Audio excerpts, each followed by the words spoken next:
আপনি কি কখনো ভেবে দেখেছেন একটা সাধারণ লোহার মোটা পাত কিভাবে কয়েকশো মিটার লম্বা দানবীয় চেইনে পরিণত হয়?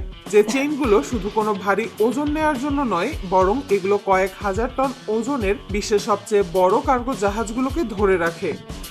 টাইটানিকের চেয়ে কয়েক গুণ বড় জাহাজকে পানির উপর এক চুল পরিমাণ নড়তে দেয় না। আর এ সব কিছুই সম্ভব হয় এই বিশাল শিকলের কারণে। তো চলুন আপনাদের দেখাই কিভাবে লোহার পাত দিয়ে কয়েক টন ওজনের বিশাল শিকল বানানো হয়। শুরুটা হয় শক্তিশালী লোহার মোটা পাত দিয়ে। এগুলো সাধারণ লোহার পাত নয়, এগুলো তৈরি বিশেষ ধরনের স্টিল আর লোহা মিশিয়ে, যেগুলো প্রচন্ড চাপ, সমুদ্রের নোনা পানি আর বছরের পর বছর লাগাতার ব্যবহারেও নষ্ট হয় না। বিশাল ক্রেনে করে এই পাতগুলো তুলে নিয়ে যাওয়া হয় প্রোডাকশনের প্রথম ধাপে। প্রথম কাজ হলো কাটিং।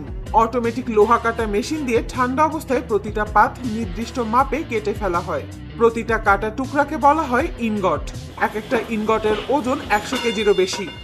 আর এই ইনগট দিয়েই তৈরি হবে বিশাল শিকলের একটা গোলাকার লিঙ্ক। এবার ইনগটগুলোকে পাঠানো হয় ইন্ডাকশন ফার্নেসে। এখানে তাপ তৈরি হয় আগুন দিয়ে নয়, ইলেকট্রোম্যাগনেটিক ফিল্ড দিয়ে। কয়েক মিনিটের মধ্যেই তাপমাত্রা উঠে যায় 1600 ডিগ্রি সেলসিয়াসে। তখন এই লোহার পাতগুলো এত গরম হয়ে ওঠে যে বাইরে থেকে দেখলে মনে হয় লাল রঙের কোনো পাত। ফার্নেস থেকে বেরিয়েই শুরু হয় প্রসেসিং। বিশাল হাইড্রোলিক প্রেস প্রথমে পাতকে বাঁকিয়ে যে শেপ করে। এরপর অপারেটর সেই গরম লিঙ্কটাকে আগের লিঙ্কের ভেতর ঢুকিয়ে দেয়। তারপর প্রেসের পরের ধাপে শত শত টনের চাপ লিঙ্কের দুই মাথাকে চেপে একসাথে বন্ধ করে দেয়। লিঙ্ক তৈরি হয়ে যায়। কিন্তু কাজ এখনো শেষ হয়নি। এখন শুরু হয় সবচেয়ে গুরুত্বপূর্ণ ধাপ, ওয়েল্ডিং, অর্থাৎ কাটা মাথা জোড়া লাগানোর ধাপ। এখানে তামার কয়েল দিয়ে পুরো লিঙ্কটাকে শক্তভাবে ধরে উচ্চ ভোল্টেজের কারেন্টে দেয়া হয়। স্টিল দ্রুত গলে গিয়ে দুই মাথা চিরতরে এক হয়ে যায়। ফলে লিঙ্কটা আর দুই টুকরো থাকে না, হয়ে যায় একটাই শক্ত ধাতব রিং। জোড়ার পাশে সামান্য বাড়তি লোহা থাকে, সেটা বিশেষ প্রসেসে কেটে ফেলে লিঙ্কটাকে পুরোপুরি মসৃণ করা হয়। যখন একের পর এক লিঙ্ক তৈরি হচ্ছে, তখন পাশের লাইনে তৈরি হচ্ছে স্টাড, যা প্রতিটা লিঙ্কের মাঝখানে থাকে। এই স্টাড লিঙ্ককে মোচড় খাওয়া, বেঁকে যাওয়া বা অতিরিক্ত চাপের কারণে বাঁকা হয়ে যাওয়ার হাত থেকে রক্ষা করে। বিশেষ কয়েল দিয়ে গরম করা লোহাকে বিশাল প্রেসের সাহায্যে দ্রুত স্টাডের আকৃতি দেওয়া হয়। ঘন্টায় শত শত স্টাড তৈরি হয়ে বড় কন্টেইনারে জমা হয়।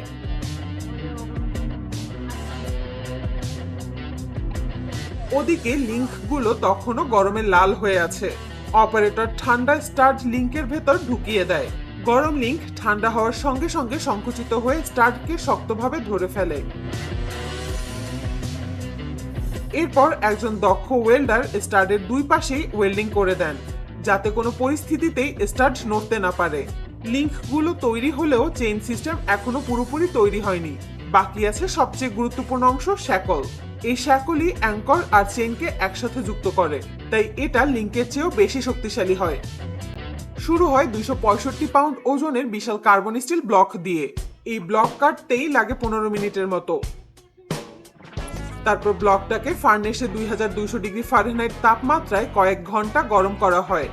ধাতু পুরো লাল হয়ে গেলে সেটাকে নিয়ে পাঠানো হয় 6000 টনের প্রেস মেশিনে, যেখানে প্রচন্ড চাপে তৈরি হয় শ্যাকলের দুই কান আর মোটা বডি। ছোট আকার পাওয়ার পরে আবার ফার্নেসে গরম করা হয়। তারপর বিশাল হাইড্রোলিক বেন্ডার দিয়ে ধীরে ধীরে শ্যাকলকে এই বিশেষ আকৃতি দেওয়া হয়। ঠান্ডা হওয়ার আগেই সেটাকে ফ্রোজিং প্রেসে ছাঁচের ভেতর ঢোকানো হয়, যেখানে উচ্চ চাপের কারণে স্টিল ছাঁচের প্রতিটি কোণা ভরাট করে নিখুঁত শ্যাকল তৈরি করে। এরপর বাড়তি ধাতু কেটে ফেলে পাঠানো হয় গ্রাইন্ডিং এর জন্য। এবার তৈরি হবে শিকল, পিন আর নাট। পিন তৈরি হয় 130 কেজি লোহার পাত থেকে। গরম করে প্রেসে দিয়ে প্রথমে মাথার অংশটা বানানো হয়। তারপর সিএনসি মেশিনে নিখুঁত থ্রেডে কাটা হয়, যাতে নাটের সাথে একদম ফিট হয়। শ্যাকল আর পিন তৈরি হলে শুরু হয় কঠিন টেস্টিং। ম্যাগনেটিক পার্টিকেল টেস্টে চুলের মতো সূক্ষ্ম ফাটলও ধরা পড়ে। তারপর আসে লোড টেস্টিং। 2400 টন শক্তিতে পুরো চেইন টেনে দেখা হয় কোনো লিঙ্ক বিকৃত হয় কিনা। সব টেস্ট পাস করলে লিঙ্কগুলো গ্রাইন্ডার দিয়ে আরো মসৃণ করা হয়। পরিষ্কার হয়ে গেলে চেইন পাঠানো হয় 10 মিটার গভীর অ্যাসফল্ট কোটিং পুলে।